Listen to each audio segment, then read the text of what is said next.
All right. The title of our study this weekend will be Proclaim Liberty Through the Land.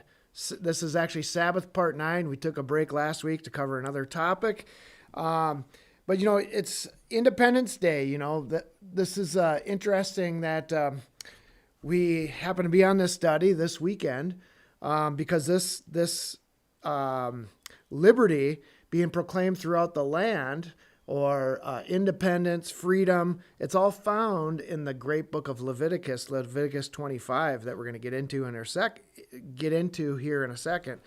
But our founding fathers did an amazing job setting up a system to keep the government from encroaching upon our freedoms.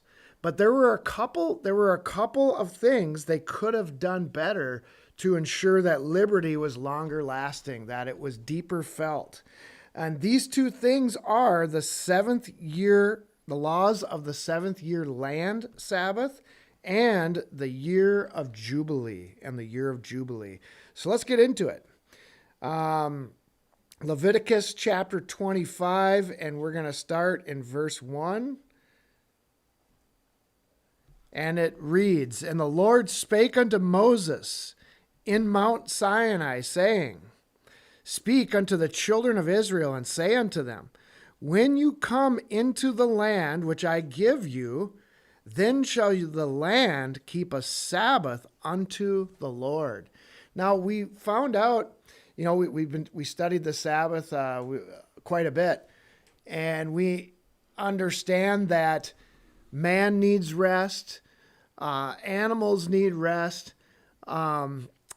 And now here we come to this statement by God that the land even needs rest. Interesting. The land itself needs rest. So let's get into this. Verse 3, 6 years thou shalt sow thy field, and 6 years thou shalt prune thy vineyard and gather in the fruit thereof. But in the seventh year shall be a Sabbath of rest unto the land, a Sabbath for the Lord. Thou shalt neither sow thy field nor prune thy vineyard. Now this is really interesting. As I'm doing my best to keep the Sabbath day, it's becoming more of a realization to me that this idea that you could be just a Sabbath keeper every day. If you're thinking about God, if you're resting and trusting in Jesus, that you are finding spiritual rest, and you can do that every day. But I think that when you actually practice the law as it is, I think you start realizing that there's no way nobody is that strong. Nobody is that great where they're above having to keep the Sabbath literally in order to experience the spiritual benefits of it. Okay? By that, I mean, if you're not literally taking a day to set aside as a day of rest and as a day to focus on the Lord, no matter how much you say you're doing it the other days of the week, I don't feel like anybody is capable of fulfilling this law in some spiritual manner other than actually just doing what it says and then reaping the spiritual benefits, okay? And why do I say that? Because we see it here. The land doesn't have a choice. Whoever's eating those apples, please hold that till afterwards. I'm hearing people crunching apples or something. Maybe it's over there. Okay. But the land doesn't have a choice to spiritually observe the Sabbath, right? So you see how these laws go. I mean, they're in sync with each other. You just do them literally, and then you get the benefit spiritually. It's like, you can't say, well, I'm not going to, in my heart, I'm not a thief, I'm not a robber or a murderer, but I don't really have to follow those laws in order to show that, or in order to prove that, or in order to experience, It's amazing. It really is amazing when you get the veil lifted off of your eyes of the confusion that's been spread in the world here today.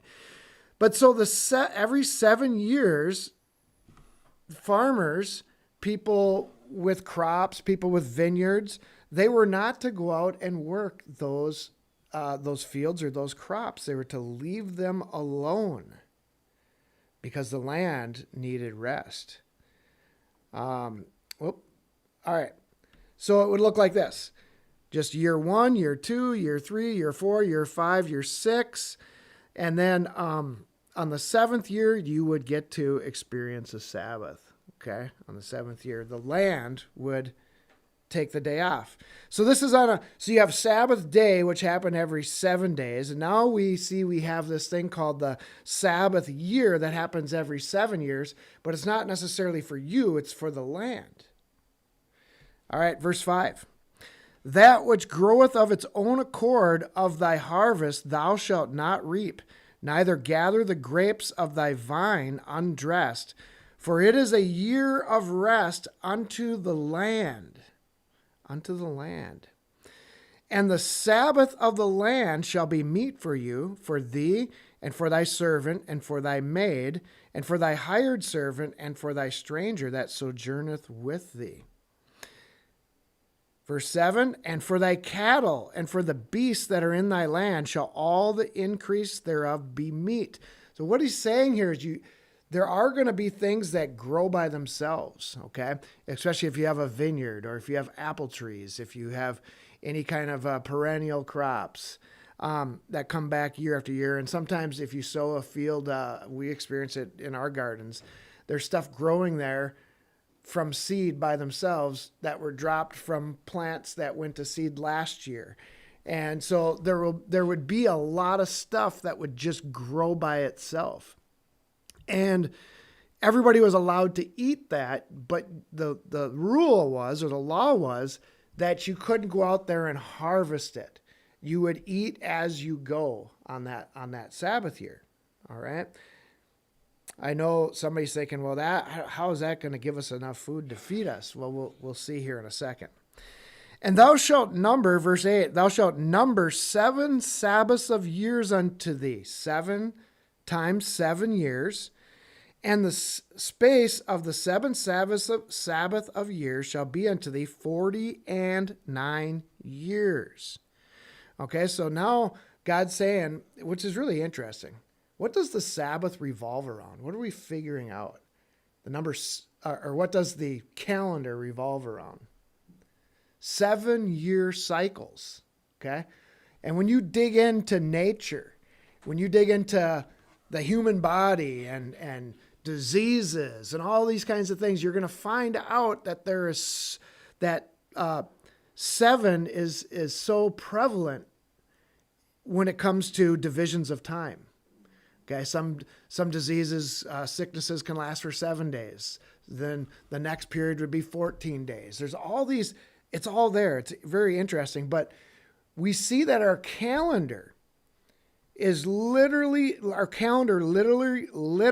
revolves around periods of rest called Sabbath days, Sabbath years, or even something greater here, a great Sabbath that we're going to talk about that happens every 49 years. Okay. Continuing on. Then thou shalt cause the trumpet of the Jubilee to sound on the 10th day of the 7th month. In the day of atonement shall you make the trumpet sound throughout all your land. So on the 49th year, when you get towards when you get to the 7th month, as you're getting towards the end of end of the growing season, they were to blow this trumpet, and it was to signify that the Jubilee year is coming. Okay, the Jubilee year is coming. And the Jubilee, well, let's go to verse 10.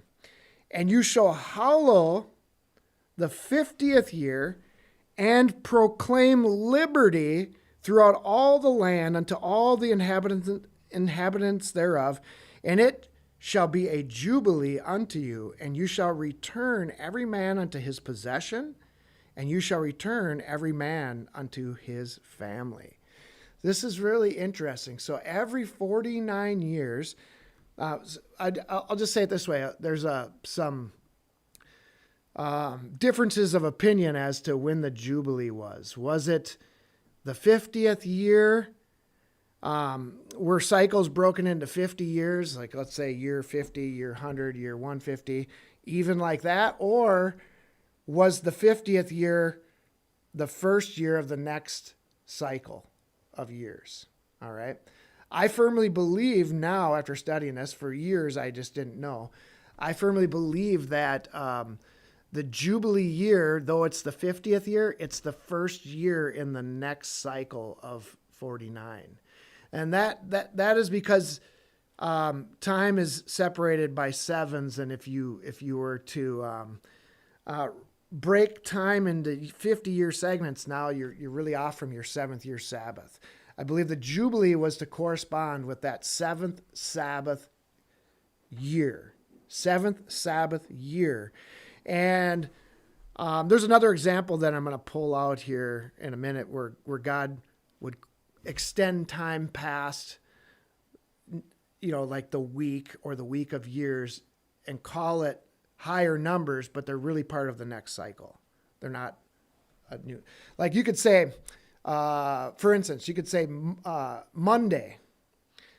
Well, we go by Sunday as day 1, but let's just say Sunday's day 7. Okay. Tomorrow, Monday, would be day 1, but it's also day 8. Does that make sense? Day 1, but day 8. Because it's, Jacob, is there something really interesting out there? All right.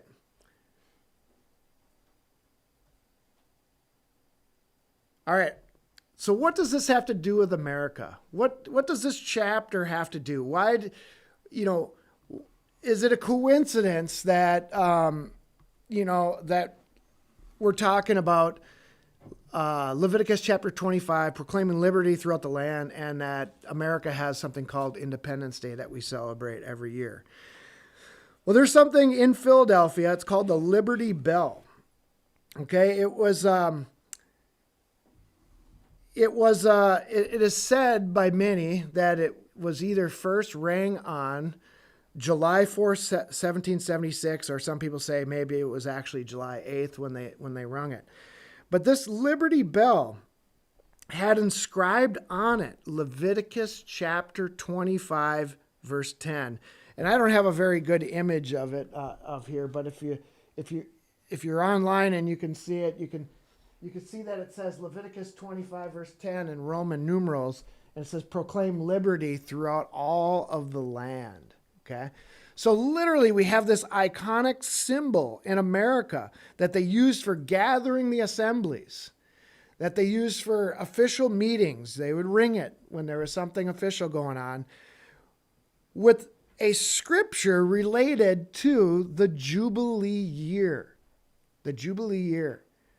If anybody thinks that's, just insignificant, then I would say that you probably don't pay attention to much in life. You probably are living under a delusion, or you're so callous by the ways of the world that you just have no sensitivity to things like this. Okay. So, and I'm not going to go into it. They think it was around. It's interesting that there was a crack initially in the bell, and it was fixed before it was officially used.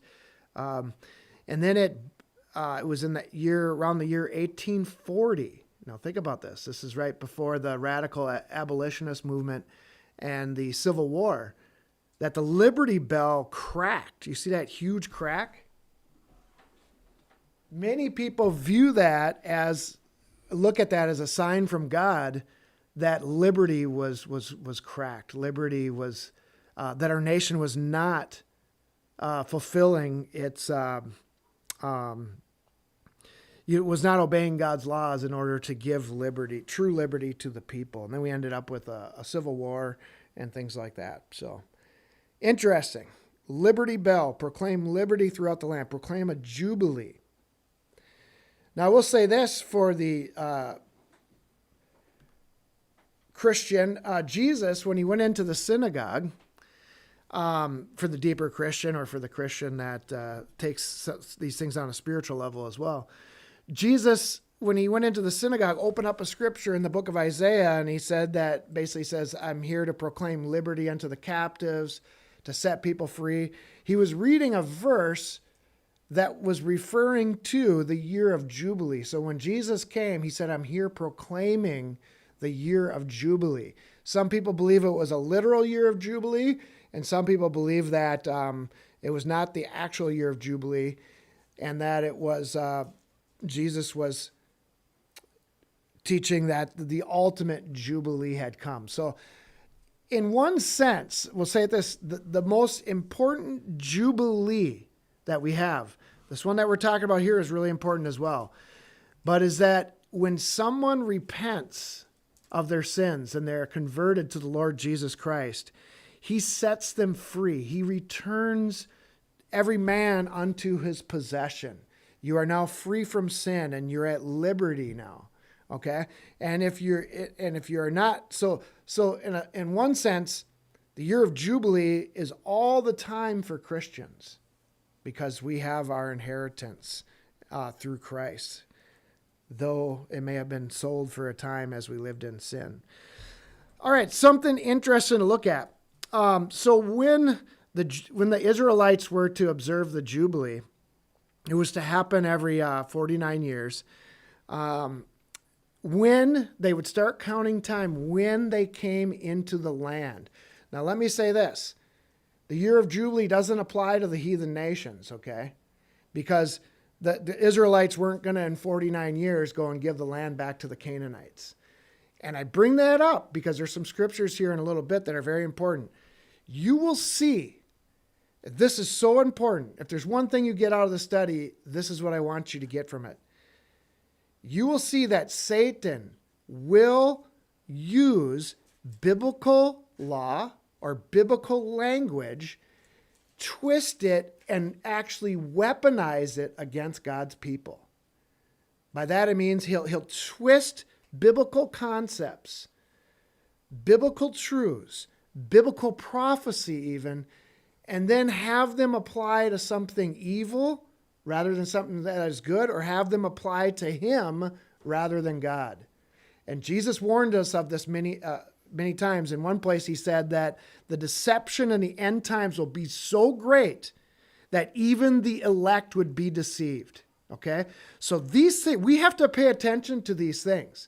Like we did last week, we did DEI, diversity, equity, and inclusion, right? That we proved that they were all actually biblical concepts, but how Satan has applied them and reinterpreted them are very anti-biblical. They're meant to kill Christianity, meant to exterminate Christianity, meant to persecute God's people. So, and listen, Satan has always been weaponizing the truth against God's people. He did it with Eve in the garden, and it worked. And he did it he tried it against Jesus Christ, but guess how he overcame the serpent? Guess how he overcame the tempter? Jesus put the word back in context, okay? When he said, Satan quoted scripture like 3 times. It is written, if you do this and that. Then Jesus would say, yes, but it's also written.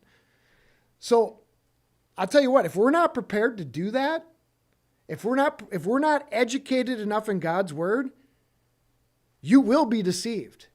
Because Satan will take something that sounds nice, sounds biblical, sounds righteous, and turn it and twist it and push people into down the wrong path, push people towards evil. Okay? That's why you cannot go to a church today, a local church, and automatically assume that it's going to be a place of safety and refuge, a place where you're getting great fellowship, because Satan will use a church that will use biblical language, that will say things that sound biblical. Much of it is mercy, grace, and love. Everybody likes to hear that, but then totally pull you off onto some other path. Okay? And you see this with I'll take, for example, the modern day Zionist movement, okay? It's an anti-Christ movement. But yet people know that there are biblical prophecies about God's people going back to the Holy Land. And so Satan can take other people who may not even be of that genealogy, and they've tricked other people. They're of the synagogue of Satan, Jesus says, Revelation 2:9 and 3:9, where he takes the synagogue of Satan and brings them back there and calls them God's people. And yet God's people don't recognize it. They literally chant and cheer, support this nation, and they don't even know what. They just think, well, they're going to repent. Well, that's fine if that was the case. If the unbelieving Jew was going to repent and they were actually of the tribe of Judah, it would be fine, but it's not our job to support them in their sin. Think about that. You don't support somebody in their sin thinking, well, at some point they're going to repent. And I don't even think that's necessarily the case. But the study isn't on Zionism, though the Jubilee does apply to the land, so it is interesting.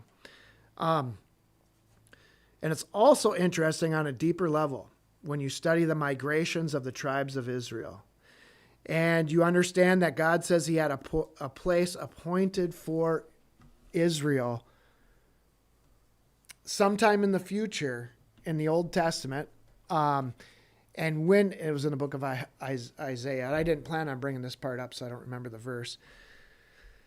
But while the Israelites were living in the promised land, God said, I have another land appointed for you. Okay? Think about that. Most people think of, we got to get back to Israel, we got to get back to the land of Israel. But God long ago said he was going to make the Israelites as numerous as the stars of heaven and as the sands of the sea, which they wouldn't fit in Palestine today, that area. And that he would put them in another land, this land that would be blessed with all these natural resources and all this. And I have no doubt that he was referring to America. And when you talk about 1776, in fact, it's interesting, you take the 1 and you put it onto the 6, you have 777. Okay? You have 777 at the America's birth date. I won't go in and play with numbers too much here, but so what I got here is a chart. America officially became an independent nation in 1776. Before that, we were under colonial rule and under the King of Great Britain. Okay, if you were to reckon all of the jubilees, you would have had one in 1825, 1874, 1923, 1972. 2021 would have been a jubilee, and 2070. Or if you were somebody who believed that it was every 50 years, you have the alternative dates, which the next one would be in 2026 and then 2076. But I really believe it has to be part of the 49-year cycle. So, but I thought I'd throw both of those up there just for to give us some perspective. Now, what's interesting about this Year of Jubilee, is that most people would only experience one of these in their life, okay? And the Jubilee was something that governed a lot, when the Jubilee was coming, governed a lot of what happened in life, economically, and so forth. So I think it's really interesting, some people are wondering, so all the debts were erased. All debts were erased in the Jubilee. Everybody got to just start over. It was a reset. And some would say, well, what if you were the rich guy and somebody owed you a lot of money? All right? If you were the rich guy and somebody owed you a lot of money, you're not going to like the Jubilee too much.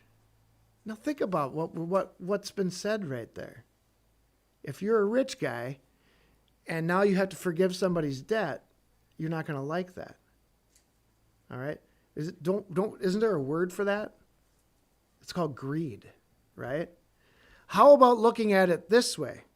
If you were blessed enough by God and you were a diligent, hard worker, and you were rich and people owed you money, and the year of Jubilee came around, You had an opportunity to experience great blessings by God making sure, God actually helping you, not really giving you a choice, but saying you have to do it, right? Just sometimes you do experience blessings even when you don't have a choice. If you actually do the acting, you say, oh, okay, that makes sense.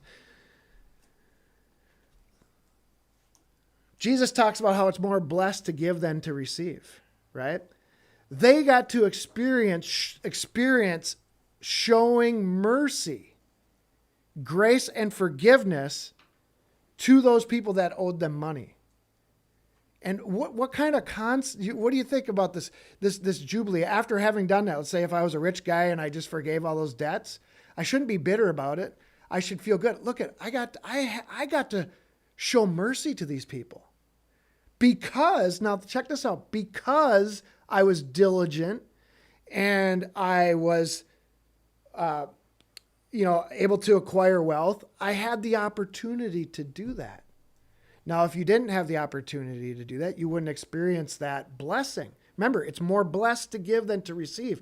So the rich people got to be blessed by the Jubilee because they got to give. They got to be in a position where they could erase somebody's debts and watch the people's faces light up, watch them be filled with joy and appreciative that you let them go. You said, we're going to start over, okay? Now, the other thing is, what if you were somebody that managed your life poorly, okay? You got, you worked up debt and it was just piling on. The Jubilee gave you hope. The Jubilee gave you hope. You knew that this wasn't going to last forever.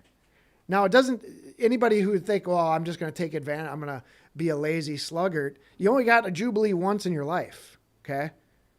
You probably only saw one Jubilee once in your life. So performing poorly just because you get your debts erased isn't something that a normal person would do. You're not going to have a sucky life just so you can, but the beauty of this is they would be forgiven. They would be able to start over, start fresh. We don't do that in our society, do we? Debt just keeps racking up. Even we have national debt that's burying our children in future bondage. There's no way out of it. And God's system with this reset every 49 years, there would never be people being buried in debt for an endless period of time. So a beautiful thing that America never practiced. And they actually say that there isn't even any records to find that Israel actually practiced this. Okay? Actually practiced this. And you think about how sad that is. The other principle this teaches us, whether you're rich or poor, free or bond, is that, I'll just take the rich person, for example.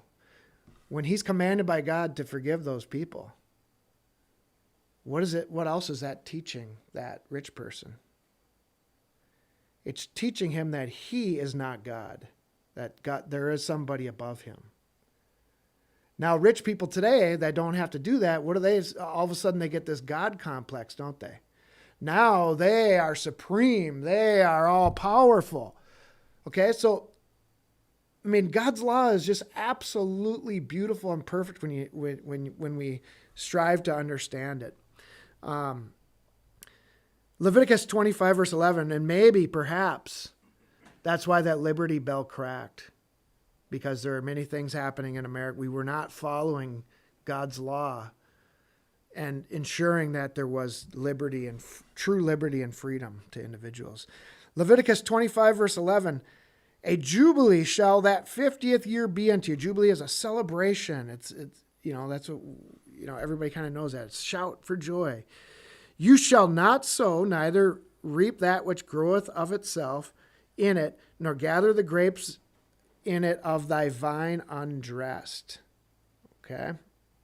For it is the Jubilee. It shall be holy unto you.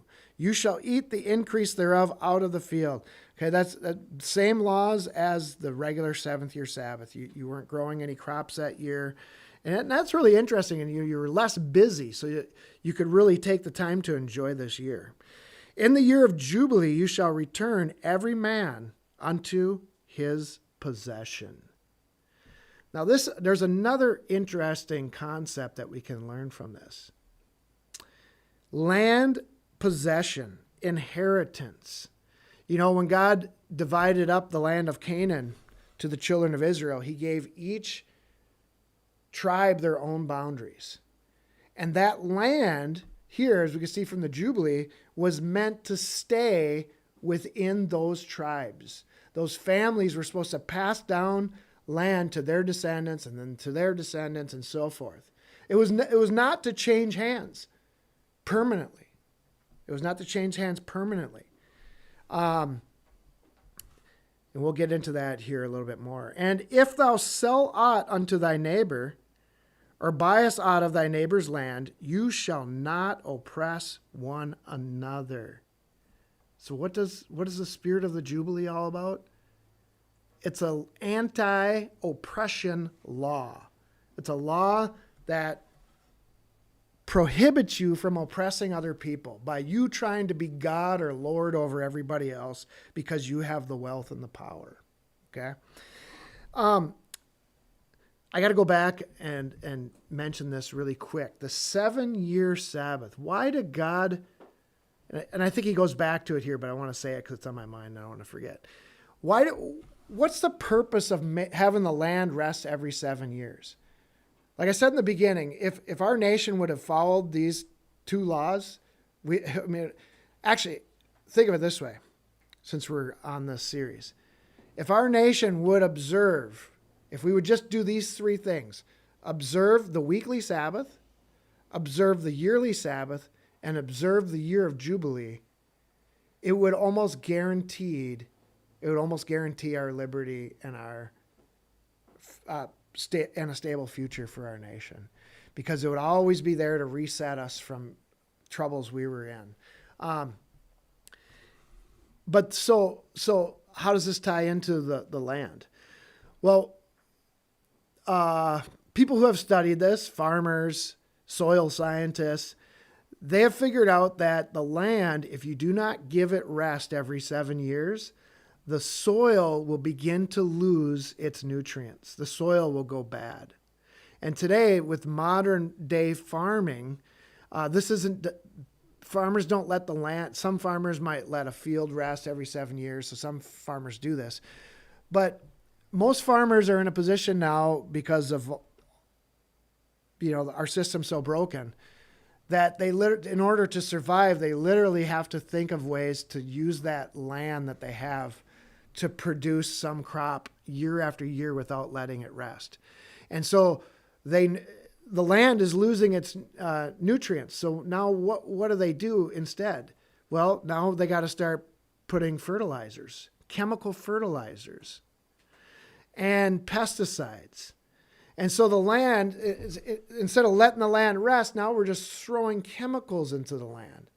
And you think about this, after generations of us doing this, and now we got all these people with cancers, diseases, new things we've never heard of, just all kinds of physical ailments.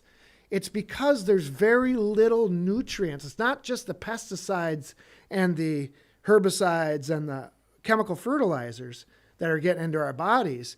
There's literally very little nutritional value in much of our food that you can buy at the grocery store today. And that's why many people are jumping on board with the homesteading movement, growing organic food in their own land, because where you get the nutrients in your crop comes from healthy soil.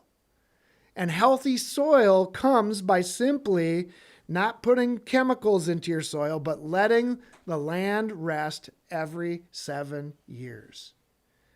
You think about this one law, that if we followed this one law, many diseases and problems that we're having with health and wellness would be eliminated from our society. And I tell you what, when you start looking at every single one of God's laws, you start realizing the same thing. If I just obey, good things happen. But if you're always resisting, always rebelling, saying, I don't really want to do that, I don't want to obey, I don't want to follow, like kids do sometimes to their parents, it doesn't go well for you. I mean, we're like kids. It's amazing that we are like rebellious kids that just don't want to obey our Heavenly Father who is loving, caring, and knows what's best for us. But we think we're smarter than Him. How stupid can we be? All right? All right. Anyways, verse 14. And if thou sell aught unto thy neighbor, or buyest aught of thy neighbor's hand, you shall not oppress one another. God does not like oppression. You look at what we have going on today, all this overtaxation, we've got inflation. All of these things are the result of us not keeping the 7-year Sabbath and the year of Jubilee. Leviticus 25:15, according to the number of the years after the Jubilee, thou shalt buy of thy neighbor, and according unto the number of years of the fruits he shall sell unto thee. I'll sum this up in a second. According to the multitude of years thou shalt increase the price thereof, and according to the fewness of years thou shalt diminish the price of it. For according to the number of the years of the fruits doth he sell unto thee. In other words, if you were, let's say you own land, okay? Let's say Jacob owned land here. He mismanaged it, okay? Sorry, don't want to use you as a negative example. He mismanaged it. He was going into debt, and he's like, okay, I got to sell my land. Depending on when the Jubilee is, if he's 2 years before the Jubilee, the land isn't worth very much because it's only usable for 2 years, and then it goes back to him, okay? Now, if there's 47 years left, Jacob mismanaged, right after the Jubilee, he totally mismanaged everything, and now he lost his land 2 years after the last Jubilee. That land now, the value is worth way more because you're going to be able to grow way more, grow a lot more crops and stuff. So really what this was is Jacob, his descendants would never lose the land no matter how poorly he managed it. His children wouldn't pay the price for that. They would now get their opportunity. They'd get the land back. So the land would never really be sold most of the time. There's other minor laws. We can get into that another time. The land would never really be sold. You rented it. You rented the land. And that's really a good deal for somebody else. Let's say Jacob had to sell his land for that time. It's a really good deal for somebody else that's a good manager. Now he's got extra land, and he'll actually make that land produce. He'll be diligent with it because he has the money to buy the land because he's already proven that he can profit off of what he's doing somewhere else. And so everybody was blessed because of it in the long run. I mean, you could see, it's just an amazing thing. When you look at God's law, it's just so perfect. So that's how that would work. But it would never leave the family. And now today, you have land. Let's say, you could see land if you go different apps or whatever, government publications. If you don't pay your taxes on your land, you could have 100 acres somewhere. I don't know how far you got to be behind, but the government will literally take your land from you and sell it to somebody else because you can't pay your taxes. Does that sound like a biblical concept? So what happens then? Who's getting rich all the time? Politicians.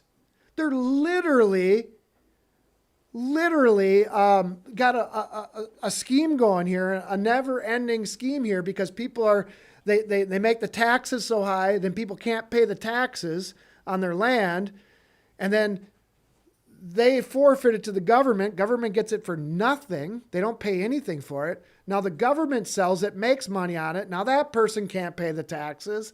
The land goes back to the government, and the government keeps making money off of it. Politicians who are supposed to be our leaders are profiting off of it. Is that liberty? Are we practicing this kind of liberty in America today?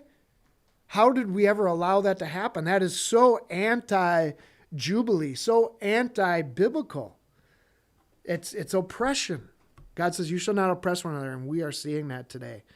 Literally robbing the land from people. I don't even think there isn't even a land tax is not even biblical in the first place. Okay?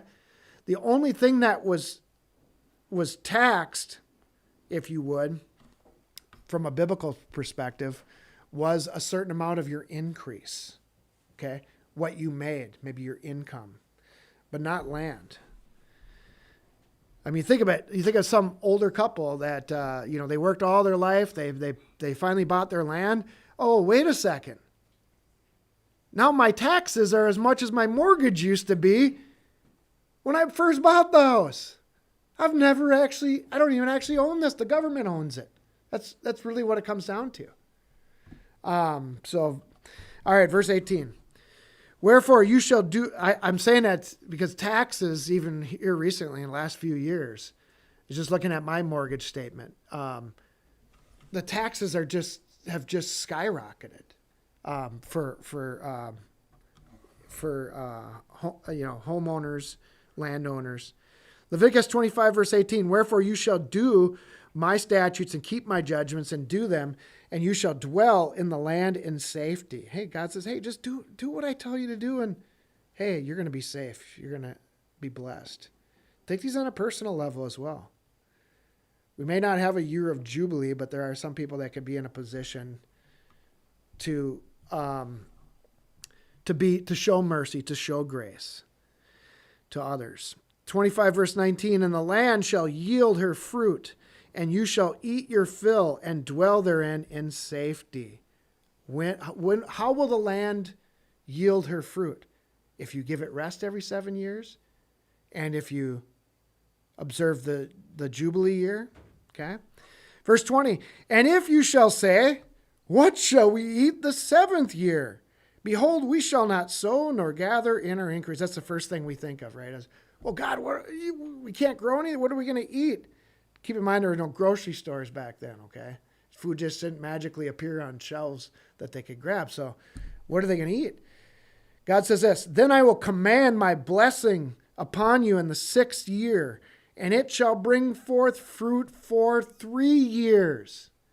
Do you guys see how even the Sabbath day was used as a test of faith for the Israelites?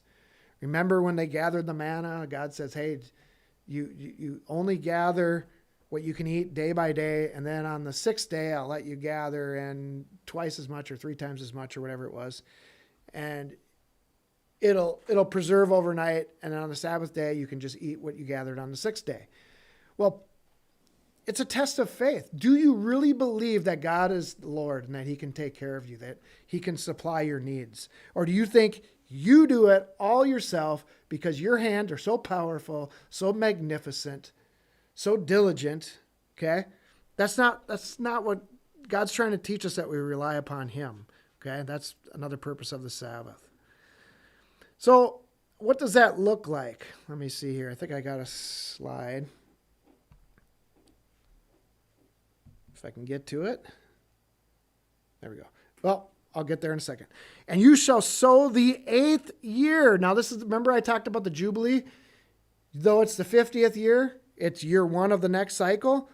The reason why I believe this is because God commonly, he does it right here. You shall sow the 8th year. There's no 8th year. There's a year 1 through 7. Year 8 is year 1. And eat yet of the old fruit until the 9th year, until her fruits come in, you shall eat of the old store. All right, so this is what it looks like. If you really got to look at it mathematically, and you're like, God, I don't know if we can make it by doing this. I mean, we need to grow, we need to put something in the land, it need to produce, we need to nobody gets rest, the land doesn't get rest, it doesn't need rest, I need profits, okay? So it goes like this.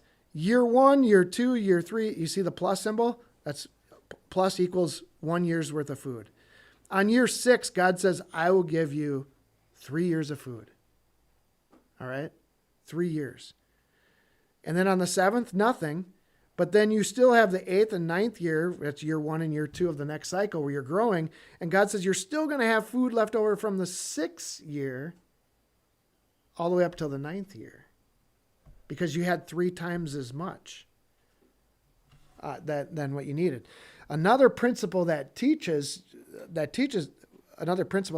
us is that in order to eat food of the old store, the Israelites had to know how to store food, right? They kept food storage. Today, people can vegetables, fruits, and there's other methods of preserving seeds, grains. Wheat grains can simply be put in storage. You know, Joseph did it to keep Egypt, to keep Egypt when the famine came upon Egypt. He had enough grain stored up to make it through the famine and even fed much of the world. So there it is. Mathematically, you do less. Now check this out. By doing less, you get more. Does that make sense? That doesn't make sense to us, right? Logically, we think we got to do more to get more. Well, if you do less, that doesn't mean do less, but do less while you're obeying God. You're actually doing less and you're getting more just by taking that year off. That's the Sabbath principle, my friends. You obey and you actually get more than you would if you're out there trying to do something. Sad that America has not learned that we feed ourselves full of pesticides, herbicides, chemical fertilizers. We think we're smarter than God. We can just pour all this crap in there. And now guess what's happened? War over in Ukraine. Guess what? All these farmers rely upon fertilizers that come from Ukraine. Ukraine makes most of the fertilizer for the whole world. And now those prices are up. Now food prices are up because of that. We wouldn't have that fluctuation in price if we practiced taking care of the land. And that's another thing too. When not only are you letting the land rest every 7 years, you're doing it out of respect for the land. I want you guys to think about this. What are we made out of? What was Adam made from? Soil, right? Dirt. So dirt is kind of a sacred thing, really. And here's the other thing this teaches us. We have a relationship with the dirt, with the soil, not just because we were created from it, but it produces all of our food. It keeps us alive. God's teaching us that if we don't treat the soil with respect, all right, it's not going to yield good fruit for us. Let's take that on another level. It's a relationship, right? Any kind of relationship where you're not nurturing it, tending it, caring for it, you're going to suffer consequence. There's a give and take, right? We let the land rest. We're giving back to the land, and now the land gives back to us. It's this give and take, give and take. Isn't that what the Jubilee teaches us? Give and take. Forgive. It's give and take. That's relationship. We're all in a relationship here, even with the land itself. And this is one thing that the conservative movement, I talked about how, I know I'm going a little bit long here, but there's some important points here. The conservative movement isn't very environmentally conscious, right? Many people they're not really so conscious about pollution, about pouring fertilizer in the land. It's just like, hey, God's going to destroy the earth anyway, so let's just, who cares? It's going to all start over. But then on the flip side, you have the environmentalists on the liberal side that are worshiping the earth, that are not actually using, like, solar panels, for instance. We're building all these solar panel power plants, and they're actually damaging the earth more than fossil fuels are, by more than what it takes to dig out fossil fuels. because of all of you could see from outer space, in order to make these batteries that go on to, that hook up to all these solar panels, and the windmills are the same way. But specifically the battery stuff, so much energy gets made into making the panels. And then you see these big, huge craters. You'll see them even from satellites from space, where they dig out all the minerals to make these batteries. And so the liberals are not really caring for the earth. It's just a big scam. Everybody's either, if you're off to the right, you're not caring for it. And if you're off to the left, you're not caring for it. Even though the left says they are, and the right says we're for business and profits and all that. The point is, there's the biblical way in that. That's this. And I will say this. They call it, there's a movement today among Christian homesteaders. It's called regenerative farming. And what that means is not just letting the land rest every 7 years, but you practice principles that actually feed the soil with nutrients. Okay? And in turn, the soil will bless you with good, healthy food. But it doesn't work. You can't just rape the land and expect to be blessed. And that's what's happening here today. All right, verse 23, the land shall not be sold forever, for the land is mine, for you are strangers and sojourners with me. So the land doesn't even, you might be a landowner today. You could own thousands of acres, but it's not really your land. You are merely a husbandman, okay? You are a caretaker of that land. Now, Jesus even gave a parable concerning the laborers in the vineyard, or the husbandmen of the vineyard. These were like your landowners, okay? Or no, the husbandmen were the people that were managers of the land, stewards, if you would. But the land belonged to God. If you guys remember that parable, it's fascinating. It fits in with this study that we're doing here. And in all the land of your possession, you shall grant a redemption for the land. And if thy brother be waxen poor and hath sold away some of his possession, and if any of his kin come to redeem it, then shall he redeem that which his brother sold. Redemption, big part of this law. And if the man have none to redeem it, and himself be able to redeem it, then let him count the years of the sale thereof, and restore the overplus unto the man to whom he sold it, that he may return unto his possession. But if he be not able to restore it to him, then that which is sold shall remain in the hand of him that hath bought it until the year of Jubilee. And in the Jubilee it shall go out, and he shall return unto his possession. I couldn't imagine this year of Jubilee would have been like the focal point of everybody's life. You're looking forward to that year. Whenever it would happen. And you'd only experience it probably once, or remember one of them. And if a man sell a dwelling house in a walled city, then he may redeem it within a full year after it is sold. Within a full year, he may redeem it. So if you were down on your luck and you had to sell some land, sometimes you had the option of buying it back within a certain amount of time instead of waiting until the Jubilee. It was your right to try to get it back. There again, themes: redemption, mercy, grace, generosity. And it shall be, and if it be not redeemed within the space of a full year, when the house that is in the walled city, then the house that is in the walled city shall be established forever to him that bought it throughout his generations. It shall not go out in the Jubilee. So there were lands in the city, which is interesting, non-farmland.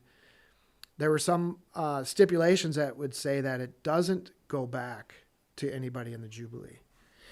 But the houses of the villages which have no wall round about them shall be counted as the fields of the country. They may be redeemed, and they shall go out in the Jubilee. Notwithstanding, the cities of the Levites and the houses of the cities of their possession may the Levite redeem at any time. And if a man purchase of the Levites, then the house that was sold and the city of his possession shall go out in the year of Jubilee, for the houses of the cities of the Levites are their possession among the children of Israel. But the field of the suburbs of their cities may not be sold, for it is their perpetual possession. I'll actually say this as in passing. You talk about how God establishes the patriarchy, okay? And he establishes tribalism. And so what God did here was he literally put the power into the hands, balanced the power into the hands of the tribes, okay, of each individual tribe by saying, hey, the land doesn't belong to the government. The land doesn't even belong to the guy that bought it from him. The land goes back to that family. What does that establish? It establishes families as the source of power and influence in the nation. You talk a lot about how the founding fathers set up checks and balances. The Year of Jubilee would be the ultimate checks and balances against the government. Because the government couldn't take your land.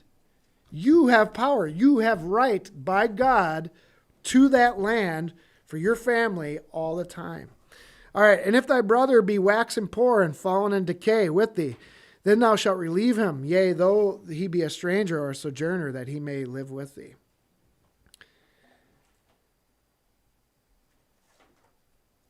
Oh, 36.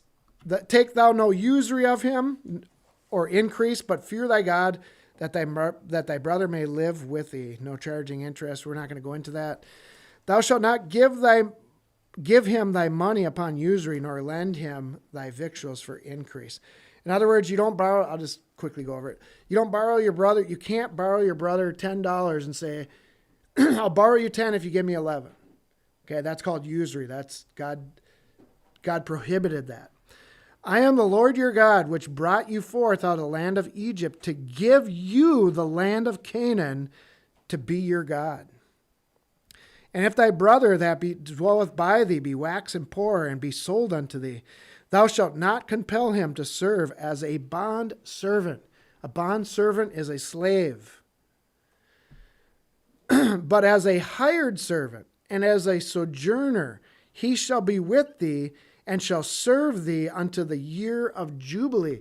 So there were cases where people were sold into slavery, like a fellow Israelite, if he had to sell himself into slavery to cover his debt, he was to go free on the year of Jubilee. And you weren't supposed to treat him like you would another slave. You would treat him as though he was a hired hand, as though he were your employee. Okay. And then shall he depart from thee, both he and his children with him, and shall return unto his own family, unto the possession of his fathers shall he return. For they are my servants, which I brought forth out of the land of Egypt, and they shall not be sold as bondmen. Okay? The Israelites were never to be a common slave. Verse 43. Thou shalt not rule over him with rigor, but thou shalt fear thy God. Both thy bondmen and thy bondmaids, which thou shalt have, shall be of the heathen that are round about you. Of them you shall buy bondmen and bondmaids. Okay, we did special studies on this issue of slavery. The Israelites were permitted to have slaves of the non-Israelite nations, and they were permitted to own them and pass them down from generation to generation to their ancestors. And of course, the problem that a lot of people don't, I'll say it this way. One reason why a lot of people have problems with slavery in general is that they don't understand the difference between righteous slavery and wicked slavery. They think of slavery as somebody being tortured, somebody being whipped like Pharaoh doing to the Israelites, okay? The Israelites, when they had heathen slaves, taught them the ways of God. They became a part of the family. You could go on further all the way up to America today. Many Christians own slaves that were bought from the slave trade, which came from the result of wars in Africa, okay? Those slaves were literally saved from a heathen land and brought to a Christian land, and were blessed by being an extension of those families. Many of those families treated them like Aunt Jemima. Okay, like the syrup, Aunt Jemima. All right, they treated them like part of the family. It was a beautiful thing. It was a win-win for everybody. You could either stay in the darkness of a pagan land, or come into the light of a good land and do worthy work while you're there. And so that was permitted. And the reason I bring this up is because the word Jubilee has been connected with the radical abolitionist movement, okay? Was connected with the radical abolitionist movement back, before the Civil War. And it was another instance that we see today where Satan will take a biblical truth, take a word like Jubilee, and now say, yeah, that's what Jubilee is all about. Jubilee is against slavery because that's when all the slaves went free. But hold on a second. We have to rightly divide this. Okay? The non-Israelite slaves were not let free on the year of Jubilee.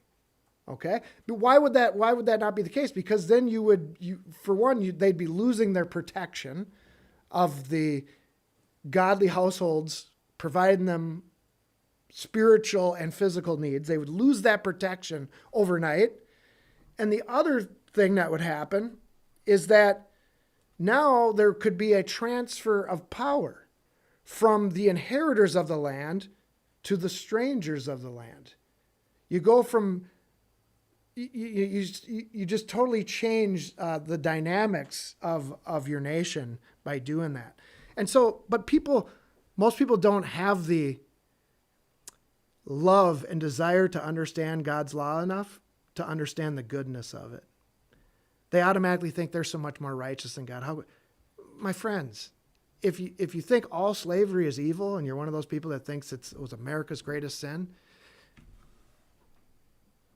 then the Lord Jesus Christ is evil, and being a Christian is one of the most evil things you can do, because you are a slave to a righteous slave owner, a slave owner that provides food for you, promises you these things if you obey him.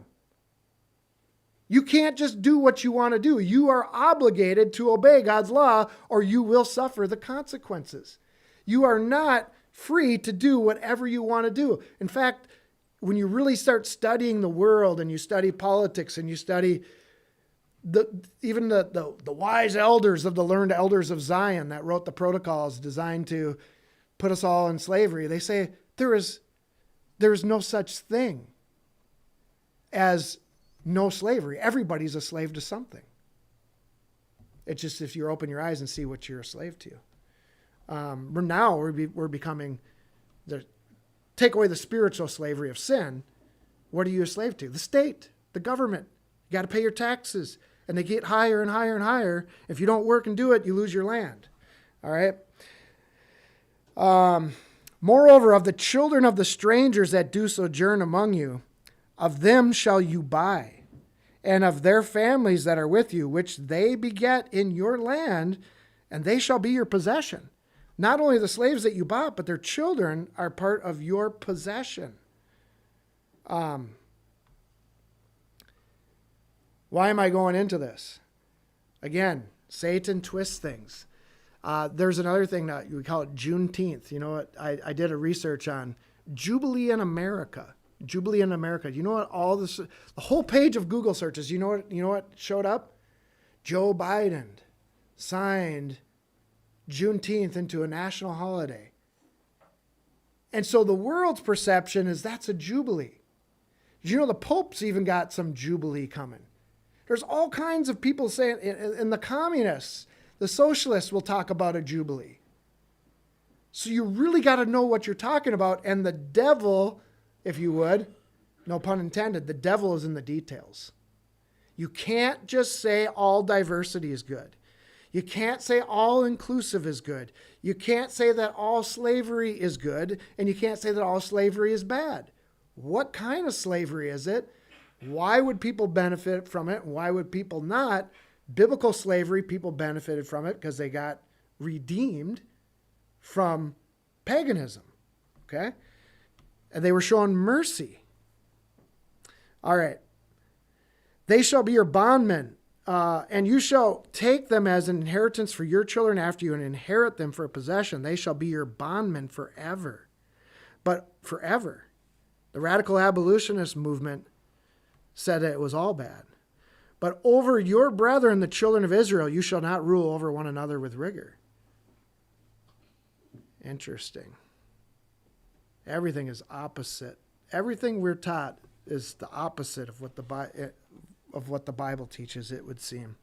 And if a sojourner or a stranger wax rich by thee, and thy brother dwelleth by him wax poor, and sell himself unto the stranger or a sojourner by thee, or to the stock of thy stranger's family, after that he is sold, he may be redeemed again. One of his brethren may redeem him. Either his uncle or his uncle's son may redeem him, or any that is nigh unto him of his family may redeem him, or if he be able, he may redeem himself. And he shall reckon with him that was bought, reckon with him that bought him from the year that he was sold to him unto the year of Jubilee, and the price of his sale shall be according unto the number of years. So the value was always based off of when the next Jubilee was coming. According to the time of an hired servant shall it be with him. And if there be yet many years behind, according unto them he shall give again the price of his redemption out of the money that was bought for. And if there remain but a few years unto the year of Jubilee, then he shall count with him. And according unto his years shall he give him again the price of his redemption. So you got to do some mathematics here, figure out the value of things. And as a yearly hired servant shall he be with him, and the other shall not rule over with vigor, rule over him in thy sight.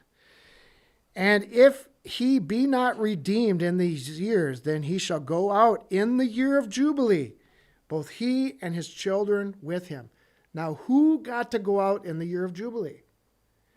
The Israelite who sold himself into slavery to a stranger. Okay? The year of Jubilee did not apply to the heathen or the non-Israelite. For unto me the children of Israel are servants. They are my servants, whom I brought forth out of the land of Egypt. I am the Lord your God. What did God just say there? I just already meant. We are his slaves. God says, they're my slaves. You can't own them. They belong to me. So if you start thinking, oh, God was really unfair, he really, the Israelites didn't have to be slaves, but they could own the heathens as slaves, okay? And we start thinking these fleshly thoughts of rebellion against God. How dare he do that? He's using them as his slaves. They don't have a choice, right? And so everybody is a slave to somebody. It's just the way it always is and the way it always will be. In the eternity, we will be slaves to God and we'll love every minute of it, okay? All right, so the year of if we practice those, I'll say those three things. If we practice the weekly Sabbath, the yearly Sabbath, and the year of Jubilee, we would be so blessed. We would be so happy. We would experience great liberty, okay? Great liberty. But we don't. And the whole system in America today is backwards, okay? It's backwards, it's twisted, it's corrupt. The rich men get richer. The corrupt rich men get richer. The poor get poorer. Sounds like an Oliver Anthony song, right? And the politicians are like the drunken sailors spending all the money and getting their temporary power and glory at our expense. So we will be right back with questions and comments. Be sure to join us live every Thursday morning, 9:30 a.m. for prophecy updates and Sunday mornings, 10:30 a.m. for our line-by-line Bible studies. If you live near Princeton, Minnesota, and would like to join us in person for our Sunday morning church services, please email me at ben@christianovercomers.com for details and directions. Also, be sure to visit our website at christianovercomers.com to sign up for our weekly email updates, find our latest prophecy updates on video or podcast, catch up with our line-by-line studies, also available on video or audio podcast. And we even archive all of our studies by date. So if you have a phone or a tablet, bookmark this page so you can play our studies on the go while you're driving, going for a run, or doing chores. Now to our questions and comments. All right, welcome back. We will do questions and comments. Do we have any? Yeah, one thing I learned was that I was born on a Jubilee year, so that must mean something special about me. I don't know. Yeah, I knew there was something about you. This is fascinating, really. And, even though, well, you could argue that this was, again, just for the Israelites. So I'm kind of playing devil's advocate. So let's say we were trying to follow this today. Well, would it just apply just to the Israelites then that would be following this and nobody else would follow it? Or, it's like, how does it work in that way? Because it would be almost impossible to have everybody follow this, especially if they're not, Christians or Right. Well, and now all Christians or all people can be Christians and not just the Israelites. So I don't know. I'm maybe confusing it more than I need to, but it seems like this was something meant for back then, and today it wouldn't work. I'm playing devil's advocate, Right. But I often I was thinking about that as I was putting the study together, because God brought the Israelites into the land. He literally divided their land up. I believe he gave them the specific locations, if I remember right. I know he does in the millennial era. But I do think that, there's a way to do it, but everybody would want to have to do it. So let's say you come into land. So America was expanding for many years. I mean, we settled in the East Coast for a long time. And then you kids should know all this. All those treks going west. Who are those famous guys that explored the West? Jed Smith was one of them. Trailblazer of the West. But there was so much land that was settled. I think you would have to come to a certain point where once the land has been set, they could have came to a point where the land was already settled. And then, you have your states that you would then declare that you would have to somehow declare that these lands stay within these groups of people. So I really think they could have done it. It would just be a matter of just keeping records and keeping names. That's all the Israelites did is they went in, they conquered and spread throughout the land. And then once it was established, then the land did not transfer families permanently ever. So I think there could be a way to do it. It seems you can't really do it now because it's so corrupt, but you could start by trying to institute the Jubilee in different ways. Like everybody, you could start with all debt is erased every 49 years. You don't get to hold on to debt on the Year of Jubilee. If you're a bank, if you're a rich person, anything on your books that says somebody owes you something is now gone. You could do that. Could be something you could easily, I shouldn't say easily do. You could easily do if people wanted to do it. Well, it would go both ways too, Yeah. because even rich people have debt, Right. so yeah, they'd be losing whatever they have loaned out, but then they'd be gaining whatever they're borrowing. So it would, it wouldn't just hurt rich people. It would help rich people. It would help poor people. It would help middle people. Well, it's another thing where, it actually, like Jesus said, it's more blessed to give than to receive, because those guys giving mercy and grace to those other people probably is going to come back to them, and they're probably even going to be wealthier than they were before.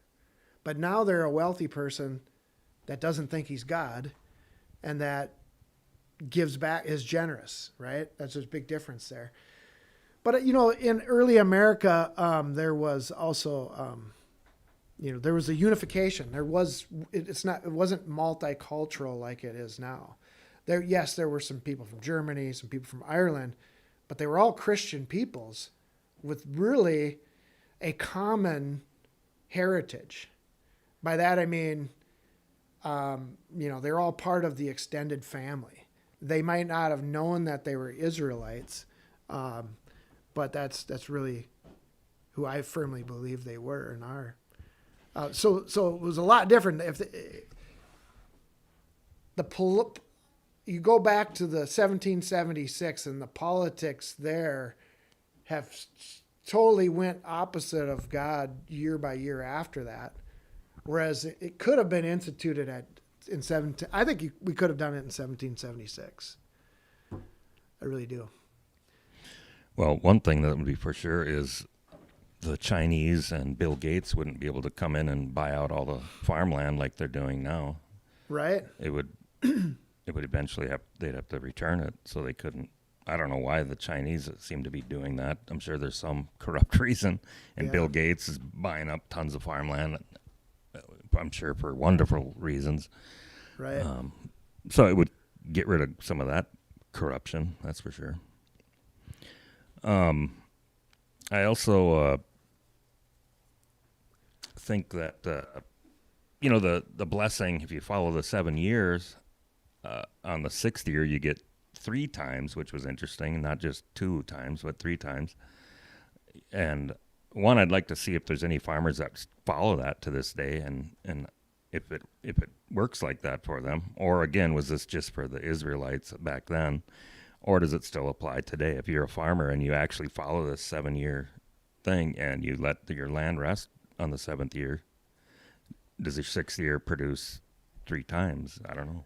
Or do you have to be a Christian to do? I don't know. This stuff is just fascinating. I never really looked into this before until you just brought it up now. So I got like a million things running through my head about it right now. I was showing the kids this, and I'm like looking at them like, so you could see that God's got it set up as a test, even with where He gives you the double or the triple amount. Because you would think you give the land a year of rest, and your first inclination is, okay, I let the land rest. Now I'm going to go out there and I'm going to look this year. I planted it. It should be like doing amazing because I let it rest. But it doesn't. It takes until the 6th year. So it's another one of those things where it's the opposite of what you would think. Yeah. It's actually in the 6th year, not the year immediately after the rest. So you'd have to have the patience to wait until that 6th year to see if God's promise is true or not. And God does that so often throughout His Word, where you have to have patience. Well, even those 2 words are used together, patience and faith. It's just, we're always being tested to see if we really believe what He says He'll do. That's for sure. There's one statement here from Brian says it wasn't about a bunch of free debt. Things were structured around the 7 years. You would not make an 8-year, 15-year, or 30-year mortgage. Credit would limit you to less than 7 years. Yeah. Well, yeah. So we found out that the price, the price of the land would be valued at how many years were left. So, yeah, but it still was. If you owed somebody. Let's say you owed somebody $1,000 or 1,000 shekels of silver, that would it could be 10 or 1,000. It's erased. Which would make it interesting if you're on the 48th year and you wanted to borrow a bunch of money, you might be a little more challenging to borrow the money on the 48th year. There was, if I remember right, a case where God brought that up. And he says, if you don't lend to your brother because something of the effect, because next year's the Jubilee, he called it evil to not do that. But again, that's to your brother. So, Yeah. again, it'd be so hard to do this because not everybody's Christians and not Yeah. all the Christians are real Christians. And so, how do you distinguish? Right. I would say if it's your brother, like a close family member. Yeah, that's true. You don't say, well, I'm not gonna borrow you that money because the Jubilee's next year and you might not pay me back in time or whatever. Yeah, that was one of the first things I thought of too. And then I read that verse where God says, if you do that, if you say in your heart, and then he called that evil. I'm like, oh my gosh, man. It really, it puts things in perspective. What all these laws do, they do many things, right? Many great things. But the ultimate thing they do is establish you as God's servant. Right. You have a master. You can't just treat everybody the way you want to treat them. You have to treat them according to God's law. That brings back the issue of slavery. An Israelite could own a non-Israelite as a slave and pass on their families as inheritance to their children, but they couldn't just treat them poorly. They had to treat them with love and respect. They had to give them the Sabbath days off. And again, what Christian, there were, I have to say this because there were great Christians in America that are demonized today, great Christian forefathers that owned slaves. And now if every slave owner is evil, then all those people are evil. And yet the people that say they're evil are not even half the man that these people were. So I feel like I have to defend them because it's the truth, right? These people were way better people than these people saying, you're an evil white man who had slaves. And this person's just a reprobate loser or a self-righteous hypocrite. And so we have so much of that, but what was my point? Those people that were really good Christians that had slaves like that, there's no doubt, and I have records of it, they loved those people that were their slaves. Just as, and if I was a slave owner today, now somebody will twist my words, they always do. But if I was a slave owner today, I would want to try to model my lordship after Jesus Christ and how he treats, it's even how you treat the church, right? The husband's the head of the wife, but he's supposed to treat the wife with, like Jesus does the church. I don't think you would treat your slaves any different. You would treat them like they're the church. They're people created by God that deserve dignity. But there is an order in God's kingdom, and God did choose Israel for a reason. They're slaves under God. And then, this is amazing how this works out. God calls them priests and kings, a royal priesthood in other places. So you have God up here. I'm not going into all the angels and everything. Then his servant nation, which is Israel. And then the other nations that are non-Israel serve Israel. It's going to be that way in the eternity. There's no such thing as an independent nation. There's a kingdom, and the kingdom of God. And it has a structure. It has a hierarchy. Well, and couldn't the slave owners, back in the beginning of our country, they had the right to set their slaves free too, if they wanted. If they became such family and they feel like they earned their keep, they could say, you know what, you're a free man now. Right. They had that option. They did, and then they would be considered. If they were a believer, there were Old Testament laws of assimilation where they would actually be treated as though they were one of the tribes. They would be blended into the tribes of Israel as far as being a part of their culture and their heritage. So there were laws of assimilation. But it was natural, like you're saying, there was natural. If somebody had this, if somebody was a master and they had slaves and there was a slave that was just loved them so much, touched his heart, just everything he did was diligent, like a Joseph, right? Joseph was a slave. We forget about that and rose up to high power. A master could simply say, this guy will do really good on his own. He's really done good for my family. I'm going to let him be free because he's really earned it. I mean, I'm sure there were those cases exactly. that did happen. Jeff says Stonewall Jackson was a good example of a righteous slave owner during the Civil War, following the Bible laws of owning slaves. Yeah. I don't know the history of Stonewall Jackson, but I believe him. But it really is amazing when you go back into history. And the hard part for me is that many Christians, they hear that word and it alarms them. And they hear the word slavery. But then any Bible student starts reading the 10 Commandments and you see, well, slavery is mentioned in 2 of the 10 Commandments. The 4th commandment, you're supposed to give your slaves rest on the Sabbath. And on the 10th commandment, which is more striking than any of the others, is you shall not covet your neighbor's slaves. And that's literally what happened before the Civil War, is the abolitionist movement. The government coveted those slaves. They wanted those slaves for themselves because they didn't want those slaves giving power to these strong Christian families. And well, now they want their votes, right? Yeah. But they literally wanted their labor because we had the big industrial revolution going on. They wanted their labor off of the plantations out in the farm and put them into some dirty, dingy building where they're slaving away there, out of the sunshine, out of the fresh air, out of the love of a family. And you go from one form of slavery, which was, for the most part, righteous and good, to this darkness of oppression and misery. And then you ended up with the ghettos, and it didn't, the way it was all handled. I mean, you could see that everything since the Civil War has gone downhill, and we're sold over and over again what is good is evil, and what is evil is good. They've reversed everything.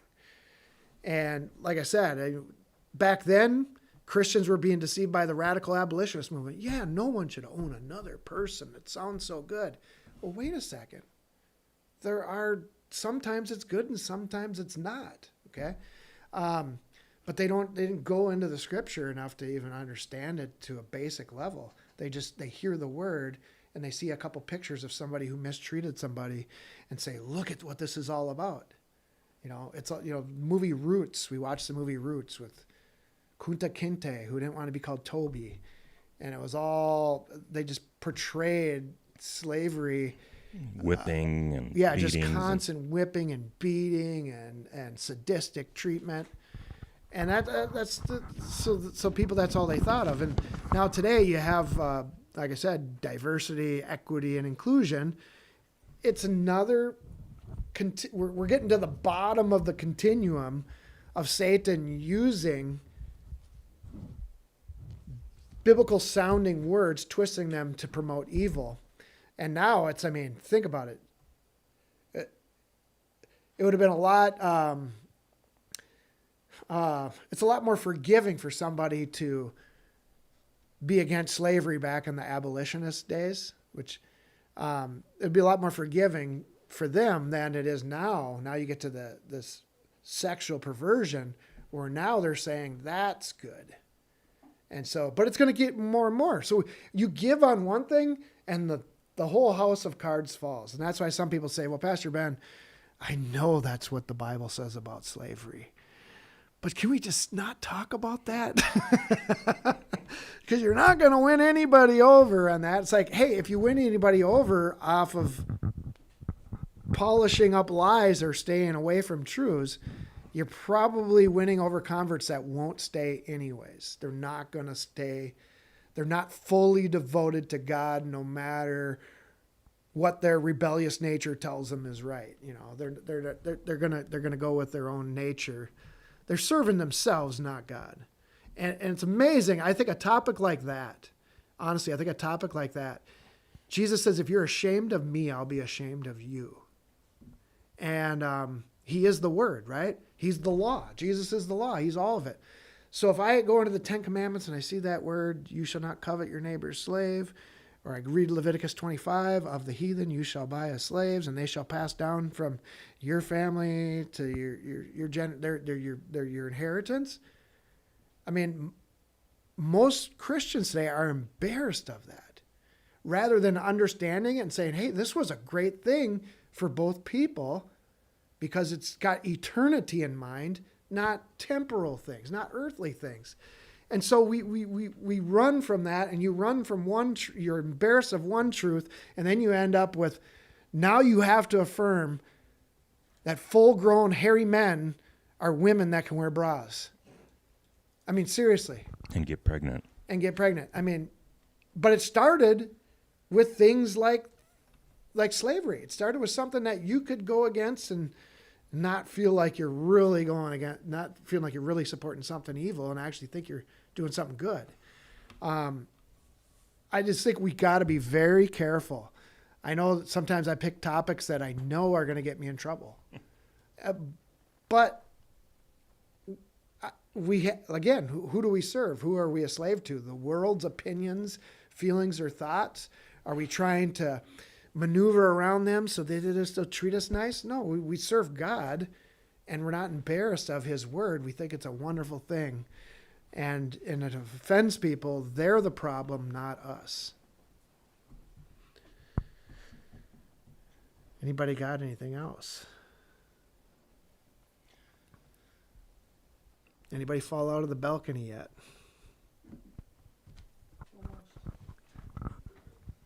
All right. Hey, we want to thank everybody for joining us. We will see you next time. Until then, stay in his word every single day so that you can be a Christian overcomer. Christian Overcomers is brought to you by the tithes and offerings of our listeners. If you would like to support our ministry, please go to ChristianOvercomers.com. God bless you, and thank you for your support. My eyes have seen the glory of the coming of the Lord. He is trampling out the vintage where the grapes of wrath are stored. He has loosed the fateful lightning of his terrible sword. His truth is marching on.